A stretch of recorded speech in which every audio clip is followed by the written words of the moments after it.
દ્વારા વિરોધ કરવામાં આવ્યો છે। ગુજરાત યુનિવર્સિટી પાસે રસ્તો રોકીને દેખાવો કર્યા છે। નીટની પરીક્ષાને પરિણામમાં ગોટાળા થયાના આક્ષેપો કરવામાં આવી રહ્યા છે। 67 વિદ્યાર્થીઓને પરીક્ષામાં પૂરેપૂરા માર્ક્સ મળ્યા હતા, તો એનએસયુઆઈએ નીટ પરીક્ષા ફરીવાર લેવા માટેની માંગ કરી છે।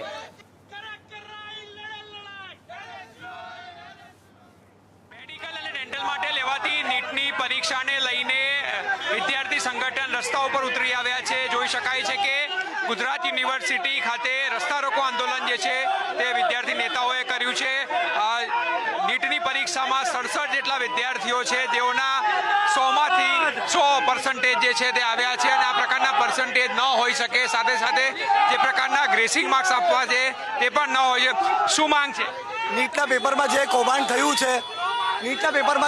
થયું છે, એના અમારે મોદી સરકાર જોડે માંગ છે કે એની ચેક કરાય। જે ફરજીવાળા થયું છે એને ચેક કરાય કે 67 જેવા વિદ્યાર્થીઓના 720માંથી 720 કઈ રીતે આવી શકે છે, અને જે રિઝલ્ટ ડેટ હતી 14 તારીખે હતી એ 4 તારીખે આપી, એ કઈ રીતે, જ્યારે દેશનું લોકતંત્રમાં સૌથી પહેલા ચુનાવના નતીજા આવવાના હતા, એ નતીજા સામે આ લોકોએ નીટના પેપર કાઢ્યા।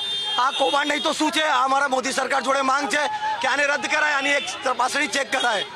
શું માંગ છે? કઈ રીતે વિરોધ કરી રહ્યા છે? તમે જોઈ શકો છો જે રિઝલ્ટ 14 તારીખે આવવાનું તે 4 તારીખે આવી જાય છે। દેશના 24 લાખ વિદ્યાર્થીઓ રીટની એક્ઝામ આપતા હોય છે।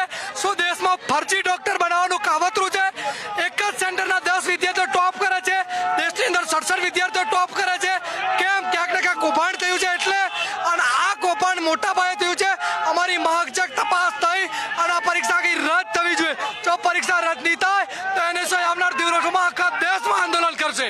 જોઈ શકાય છે કે હાલમાં વિદ્યાર્થીઓની અટકાયત જે છે તે પણ કરવામાં આવી રહી છે। એક જ માંગ છે કે નીટની પરીક્ષા જે છે તે ફરીથી લેવામાં આવે, કારણ કે એક જ સરખા માર્ક્સ વિદ્યાર્થીઓના ન આવી શકે। 67 જેટલા વિદ્યાર્થીઓ છે જેઓ 720 સહિતથી 720 પૈકી માર્ક મેળવ્યા છે, તો બીજી તરફ જે પ્રકારનું ગ્રેસિંગ આપવામાં આવ્યું છે તે ગ્રેસિંગને લઈને પણ વિરોધ જોવા મળી રહ્યો છે, કારણ કે અનેક વિદ્યાર્થીઓ તેમની બોર્ડની પરીક્ષામાં ફેલ થયા છે, તો બીજી તરફ જે પ્રકારના નીટનું પરિણામ છે તેમાં ટોપર બન્યા છે, એટલે ક્યાંક ને ક્યાંક સમગ્ર નીટની પરીક્ષા જે છે તે શંકાના દાયરામાં છે અને તેના જ કારણે હવે આમની અટકાયત જે છે તે કરવામાં આવી રહી છે।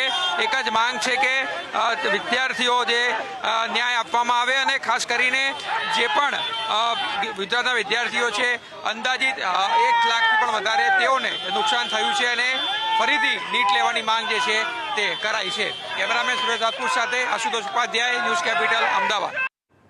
અમદાવાદની ખાનગી શાળાઓની